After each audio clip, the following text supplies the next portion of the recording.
কন্যার চোখের জল মারিয়ে প্রথমবার প্রবাসের পথে পা বাড়িয়েছেন বাবা। মেয়ে কান্নায় ভেঙে পড়লেও ফিরে তাকানোর সাহস পাননি। কন্যা ও স্ত্রীর জন্য বুকটা হয়তো চৌচির হয়ে যাচ্ছে তারও। তবুও শেষবার এক পলক বাবার চোখে চোখ রাখার চেষ্টা একমাত্র কন্যার। সৌদি যাচ্ছে নতুন দাম কাজ যার পরে দেবে 4-5 লাখ টাকা খরচ হয়েছে। ঘরের মানুষদের রেখে পরিবারের খুশি ও দেশের কল্যাণে প্রবাসীরা ছড়িয়ে পড়েন পৃথিবীর মানচিত্রে। কেউ সফল হন, কেউ বা প্রতারকের চক্রে পড়ে নিঃস্ব হয়ে ফেরেন দেশে। তবে সফল হলেও পরিবার স্বজন থেকে দূরে থাকার দুঃসহ যন্ত্রণা বয়ে বেড়াতে হয় রেমিট্যান্স যোদ্ধাদের। ছোট পোলাবান থুয়ে আত্মীয় স্বজন মাও ভাই থুয়ে বহুত অন্তরটা ভেঙে যেতেছে, এরকম কষ্ট। তারপরও পরিবারের সুখের জন্য দেশ পাড়ি দিতেছি। এর মালিক উপরওয়ালা ছাড়া আর কেউ নাই। কষ্ট নিয়ে যাইতেছি, যদি কোনোদিন আল্লাহ সুখ দেয় তাদের সুখের আশায় আমি নিজে ত্যাগ করছি, নিজের সুখ ত্যাগ করছি পরিবারের সুখের জন্য। বাদ বাইরে উপরওয়ালার ইচ্ছে, কারণ আল্লাহ যদি সুখ দেয় কবল কষ্ট করে যাইতেছি, আল্লাহর কাছে এই কামনা করে যাইতেছি। আল্লাহ চান সঠিকভাবে আমার লক্ষ্য হচ্ছে আমি পৌঁছাতে পারি। বাবার পর সন্তান সোহেল যাচ্ছেন কুয়েতে। সৌদিতে 3 বছর কাটানোর পর বেশি আয়ের আশায় দেশ বদলাচ্ছেন।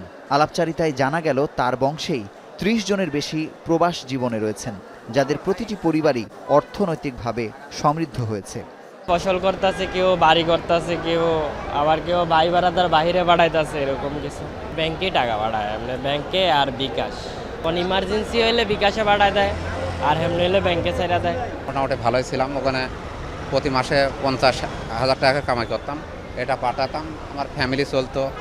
আর অল্প কিছু টাকা সেভিংও করেছিলাম, ব্যাংকে কিছু জমা রাখছিলাম, এই আর। তাছাড়া অন্য কোনো জমি জায়গা নেওয়া হয়নি এই টাকা দিয়ে। একটা খরচা আছে না, আমার বাচ্চা কাচ্চার লেখাপড়া আছে, আমার ফ্যামিলি একটা খরচা আছে এই। তবে বাস্তবে দেখা যায় এক পরিবার বা বংশ থেকে দেশে যে পরিমাণ অর্থ আসে তার উল্লেখযোগ্য অংশই অলস পড়ে থাকে।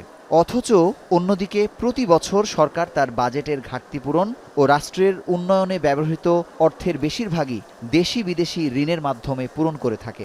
সেক্ষেত্রে ঋণের উচ্চ সুদ পরিশোধের পরিবর্তে ভালো মুনাফার মাধ্যমে প্রবাসীদের অলস টাকা ব্যবহার করতে পারলে রাষ্ট্রের আর্থিক বোঝা কমবে বলে মনে করেন বিশেষজ্ঞরা।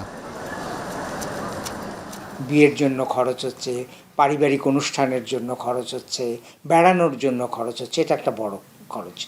আর দ্বিতীয়ত বিনিয়োগ কিন্তু হয় মূলত ভূমিতে, এবং ভূমিতে বলতে আমি শুধুমাত্র কৃষিভূমির কথা বলছি না, ভূমিতে বলতে আমি বাসস্থান, আবাসন, এ খাতে কিন্তু বিনিয়োগ হয়। এখন প্রশ্ন উঠতে পারে যে অসুবিধা কী? ব্যক্তিগত দিক থেকে, পারিবারিক দিক থেকে কোনো অসুবিধা নেই, কারণ ব্যক্তিগত এবং পারিবারিক দিক থেকে হয়তো পরিবার বা ব্যক্তি লাভবান হচ্ছে, কিন্তু দেশের সামগ্রিক অর্থনীতির জন্য কিন্তু এটা কোনো রকমের গতিময়তা সৃষ্টি করতে পারে না।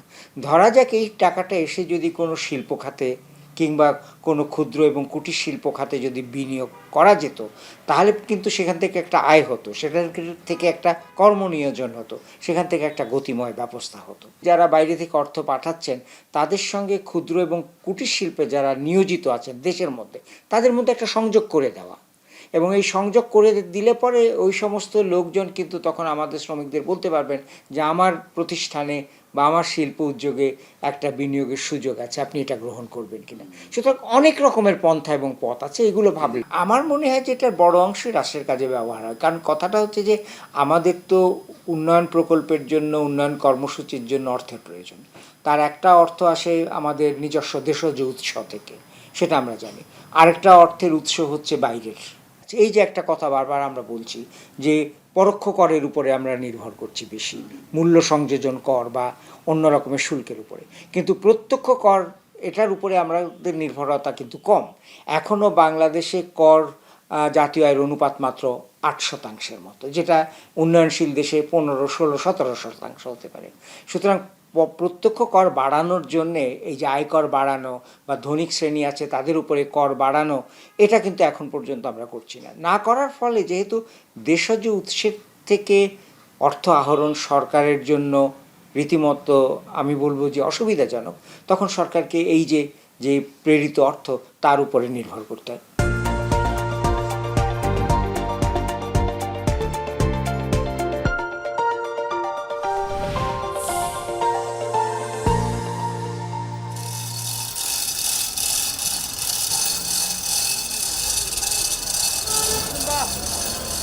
এদিকে প্রতি বছর দেশীয় কর্মীদের কর্মদক্ষতা না থাকায় অনেক বিদেশি শ্রমিক বাংলাদেশ থেকে কয়েকশো কোটি ডলার পারিশ্রমিক হিসেবে নিয়ে যাচ্ছেন। সেক্ষেত্রে শ্রমিকদের কর্মদক্ষতা বাড়ানো গেলে দেশেই কর্মসংস্থান বাড়ার পাশাপাশি বিদেশ থেকে রেমিট্যান্সের প্রবাহ বাড়ত। বিগত 15 বছরে প্রশিক্ষণের নামে নানা প্রতিষ্ঠান তৈরিতে বিনিয়োগ হলেও মেলেনি সুফল। স্কিলভাবে কাজ শিখে গেলে কোনো দেখা যাচ্ছে দক্ষ কর্মী হিসাবে গেলে আপনি অবশ্যই স্যালারি আপনার বেতন বেশি পাবেন, মাসে 1 লক্ষ টাকা কামানো সম্ভব। কাজ শেখা হয় না, এটাই আমাদের বড় ভুল। তারা বলছে কিন্তু আমরাই ধরেন যে সময় দেয়নি, আমরা তাড়াতাড়ি করে চলে গিয়েছি যে আমরা কোনো স্কিলের দরকার নেই, আমাদের তাড়াতাড়ি পাঠান। ওখানে গিয়ে বুঝলাম যদি স্কিল করে আসতাম তাহলে আজকে আমাদের আজ লেবারি করতে হতো না, স্যালারিও অনেক টাকা পাতাম। এই টাকাগুলো আমি ম্যাক্সিমাম টাইমে বৈধ চ্যানেলে এক্সচেঞ্জের মাধ্যমে ব্যাংকেই পাঠাইছি। পাঠায় না আমার সবার চিন্তা ভাবনা তো এক না, বোঝেন না। আমি ওই বৈধ চ্যানেলে পাঠালে আমার দেশের রেমিটেন্স বাড়বে, আমার দেশের উন্নয়ন হবে। আমি এই কারণে আমি এটা চিন্তা ভাবনা করে আমি এই বৈধ চ্যানেলে টাকা পাঠাচ্ছি। যাদেরকে আমরা পাঠাচ্ছি তারা মূলত অদক্ষ শ্রমিক। তো অদক্ষ শ্রমিকের তাদের উৎপাদনশীলতাও কম, তো ফলে তারা যেই টাকাটা উপার্জন করছে সেটার পরিমাণও কম। এখন এটা বাড়ানোর নানান রকমের পন্থা আছে। একটা হচ্ছে যে এদেরকে তো আমাদের এই অদক্ষ শ্রমিক থেকে দক্ষ শ্রমিকে নিয়ে যেতে হবে, এবং বিশেষত নিয়ে যেতে হবে এই কারণে যে আজকে তথ্য প্রযুক্তির যে বিস্তার এবং বিপ্লব যেটা হচ্ছে, তো সেটা থেকে যদি বাংলাদেশ সুবিধা পেতে চায় এই আন্তর্জাতিক শ্রমবাজারে, তাহলে পরে তাদেরকে কিন্তু ওই দক্ষতাটা দিতে হবে। ওই দক্ষতা যখন আমরা না দিতে পারবো তখন কিন্তু একটা পর্যায়ে গিয়ে অদক্ষ শ্রমিকের যে চাহিদা সেটা কিন্তু আর থাকবে না, এক। আর 2 নম্বর হচ্ছে যে আমরা যেখানে শ্রমিককে পাঠাচ্ছি যদি কোনো কারণে তাদের প্রবৃদ্ধির হার কমে যায়, তাহলে কিন্তু তাদের অদক্ষ শ্রমিকের চাহিদাও কমে যাবে। তখন কিন্তু দেখা যাবে যে বহু অদক্ষ শ্রমিক ফেরত আসছে, এবং সেই সঙ্গে সঙ্গে আমরা দেখেছি যে যখন বিশ্ব অর্থনীতিতে কোনো একটা চাপ, কোনো একটা সংকট দেখা দেয়, তখন কিন্তু তারা চলে আসে। তৃতীয়ত যেটা, যে অদক্ষ শ্রমিকের দক্ষতা বাড়ানোর জন্যে নানান ব্যবস্থা দেশের মধ্যেই আমরা করতে পারি। যাদেরকে আমরা পাঠাচ্ছি তাদেরকে পাঠানোর আগেও করা যেতে পারে, যারা আছেন তারা যখন দেশে ফেরত আসছেন তাদেরকেও করা যেতে পারে। শুধু ভাষার দক্ষতা বাড়িয়েও রেমিটেন্সের প্রবাহ আরও বাড়ানো যেতে পারে বলে মনে করছেন এই বিশেষজ্ঞ। আমাদের বহু অদক্ষ শ্রমিক এখন মধ্যপ্রাচ্যে কাজ করে, যারা বাংলা ছাড়া আর কিছুই জানেন না, তারা ইংরেজিও জানেন না, আরবিও জানেন না। সুতরাং স্বাভাবিকভাবে খুব সাধারণ কাজ, যেমন ডাক্তারের কাছে গিয়ে তার অসুখের বিবরণ দিতে তিনি কিন্তু পারছেন না। অতএব ভাষাটা যদি তারা শেখে এবং যে কাজে তারা গেছে সেই কাজ থেকে আরেকটু উন্নততর কাজে যদি তাদেরকে আমরা তাদের দক্ষতা বাড়াতে পারি, তাহলে আগামী দিনগুলোতে কিন্তু আমাদের যে অর্থপ্রবাহ যেটা আসছে সেটা কিন্তু অনেক বেড়ে যাবে। বাংলাদেশের প্রায় 1.5 কোটি লোক বাইরে আছে, 1 থেকে 1.5 কোটি, 1 কোটির কম নয় নিশ্চয়ই। তো এরা কিন্তু ইউরোপ, আমেরিকা, অস্ট্রেলিয়ার তারা নানান জায়গায় কিন্তু ছড়িয়ে আছে। এখন এরা ভালো অর্থ উপার্জন করছেন, এরা দেশ সম্পর্কে ভাবেন, তারা কিন্তু দেশে টাকা পাঠাচ্ছেন শুধু পরিবারের নয়, তারা টাকা পাঠাচ্ছেন দেশের উন্নয়ন কর্মকাণ্ডে যে সমস্ত প্রতিষ্ঠান যুক্ত আছে তাদের জন্য। অর্থাৎ উন্নয়ন কর্মকাণ্ডেও ওই বাইরে যারা অবস্থান করছেন তারা একটা ভূমিকা রাখছেন।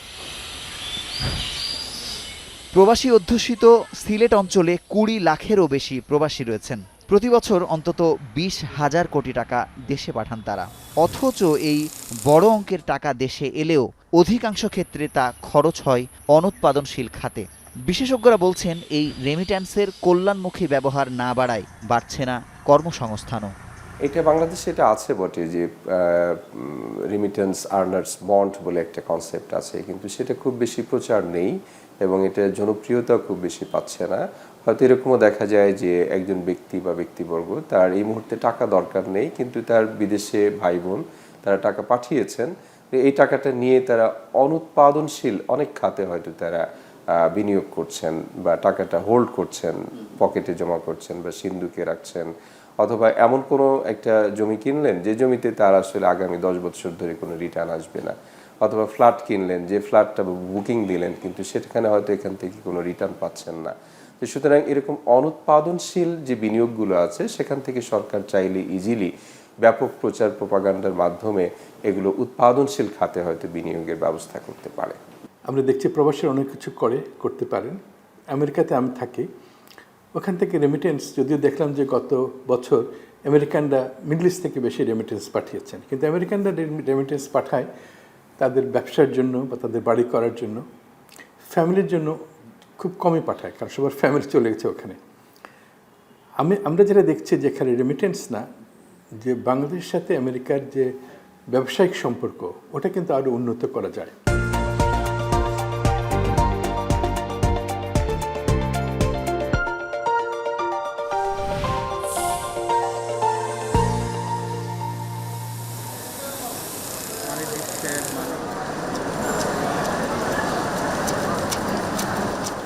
শুধু তাই নয়, বাংলাদেশ ব্যাংকের তথ্য বলছে সিলেটে 2024 সালের ডিসেম্বর পর্যন্ত প্রবাসীদের পাঠানো অর্থের স্থিতি 74,382 কোটি টাকা, যেখানে বিভিন্ন ব্যাংকের শাখাগুলোতে আমানতের টাকার অধিকাংশ অলস পড়ে থাকে।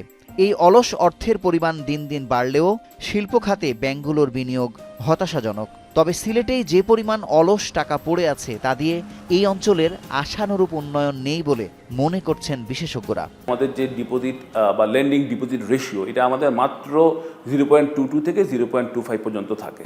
দ্যাট ইজ, দেখা যাচ্ছে যে পরিমাণ আমাদের টাকা আসছে আমাদের সিলেট অঞ্চলের ব্যাংকগুলোতে, এর থেকে আমরা মাত্র 22 থেকে 25% ইউটিলাইজ করতে পারছি, যা কিনা ঢাকা অঞ্চলে এবং চট্টগ্রাম অঞ্চলে প্রায় 90% তারা ইউটিলাইজ করছে, কিন্তু আমরা ইউটিলাইজ করতে পারছি। এখানকার উদ্যোক্তাগণের ভিতরে অথবা যুবকগণের ভিতরে ঝুঁকি গ্রহণের অনীহা, বা ব্যবসা করতে গেলে যেই পরিমাণ এক্সপার্টাইজের দরকার হয়, এডুকেশনাল নলেজের দরকার হয়, হ্যাঁ, এই পরিমাণ নলেজে তাদের ঘাটতি রয়েছে, ক্যাপাসিটির ঘাটতি রয়েছে, ইন্টেলেকচুয়াল ক্যাপাসিটি, রিস্ক নিয়ে যে বিজনেস করবে। এছাড়াও এখানে মানে ব্যাংক ঋণ সংক্রান্ত জটিলতা, ব্যবসা করার ক্ষেত্রে আমলাতান্ত্রিক জটিলতা, তারপর সুদের হার, বেশি পরিমাণ সুদের হার, আমলাতান্ত্রিক যে জটিলতা, এটাকে দূরী করা দরকার। এই জন্য ওয়ান স্টপ সার্ভিস চালু করা যেতে পারে। এরপর যে আমাদের রেল যোগাযোগ, এরপর আমাদের সড়ক যোগাযোগ, এটা আরও সময়টা কমিয়ে আনা প্রয়োজন। স্পেশাল ইকোনমিক জোন সিলেট অঞ্চলের প্রয়োজন। বিদ্যুতের সরবরাহ, আবার গ্যাসের সরবরাহ, এটা একদম নিরবিচ্ছিন্ন করার প্রয়োজন।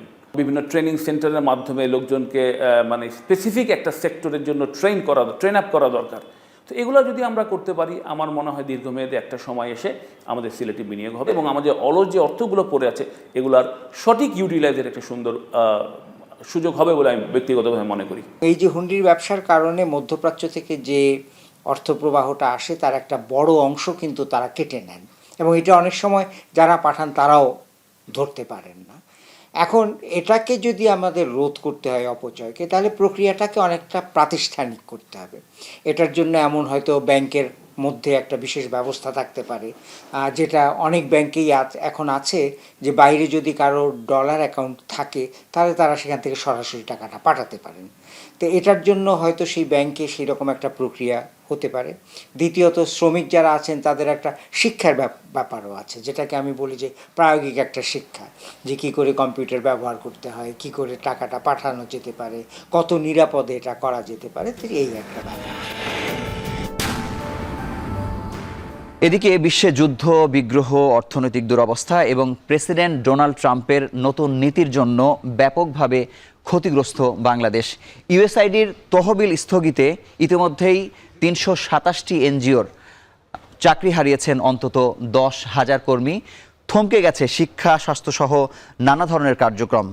এই সংকট সমাধানে রেমিটেন্স প্রবাহ গুরুত্বপূর্ণ ভূমিকা পালন করতে পারে বলে মনে করছেন বিশেষজ্ঞরা। ইউএসএআইডির অনুদান কমে যাওয়ার ফলে বাংলাদেশের কতগুলো উল্লেখযোগ্য প্রতিষ্ঠান ক্ষতিগ্রস্ত হয়েছে।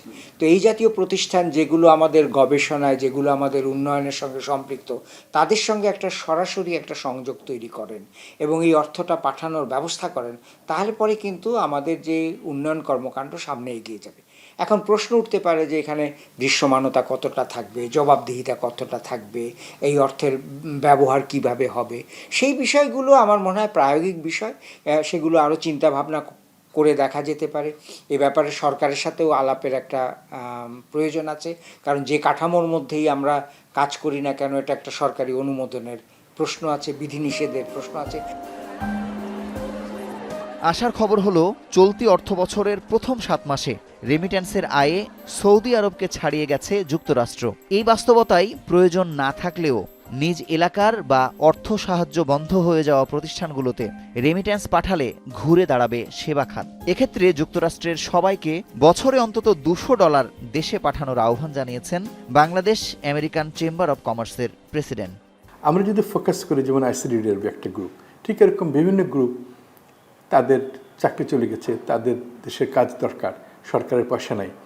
তো আমরা চেষ্টা করবো আমেরিকাতে বেশ করে যে কনভিন্স করে যে সবাইকে আপনারা রেমিটেন্স পাঠাবেন। আপনি যদি কোথাও দেওয়ার না থাকে, আপনার গ্রামের স্কুলের শিক্ষকদেরকে, আপনার গ্রামের কৃষকদেরকে আমরা এমনভাবে ব্যবস্থা করবো যেটা যেন আগের মতো নষ্ট না হয়। এমন জায়গায় দিতে হবে যেটা না হলে, এটা হলে আমাদের প্রোডাক্টিভিটি বাড়বে। Education is very important. শিক্ষা একদমই দরকার। শিক্ষা মানে একদম প্রাইমারি স্কুল থেকে শিক্ষা দরকার। টিচারদের বেতন নাই, ওরা কী পড়াবে? অনেক কিছু আছে আমরা সম্মেলন করে, মিটিং করে আমরা যে জানতে পেরেছি, এবং এইগুলোকে আমরা পপুলারাইজ করব।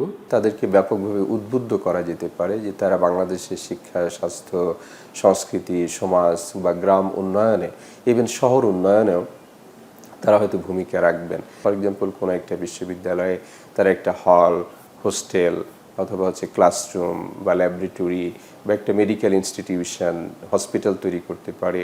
জনস্বাস্থ্যে তারা কিন্তু ব্যাপকভাবে ভূমিকা পালন করতে পারে। তো সুতরাং তাদেরকে উদ্বুদ্ধকরণের মাধ্যমে যে দেশপ্রেমটাকে জাগ্রত করে, বাংলাদেশে যেহেতু বিদেশি প্রতিষ্ঠানগুলো সহযোগিতার হাত বা সহযোগিতার মাত্রা কমিয়ে দিচ্ছেন, ফলে সেই ক্ষেত্রে আমাদের প্রবাসী ভাই বোনেরা তাদের সামাজিক দায়বদ্ধতা অথবা দেশপ্রেমের মলাটে বাংলাদেশে কিন্তু সহযোগিতার হাতটা প্রসারিত করতে পারেন। তবে শুধু রেমিট্যান্স না বাড়িয়ে প্রবাসীদের পাঠানো টাকা দেশের উন্নয়নে কিভাবে কাজে লাগানো যায় তা বাস্তবায়নের পরামর্শ বিশেষজ্ঞদের। এতে রাষ্ট্রের কাজে জড়িত হতে পারলে রেমিট্যান্স পাঠাতে প্রবাসীদের আগ্রহ আরও বাড়বে বলে জানান তারা।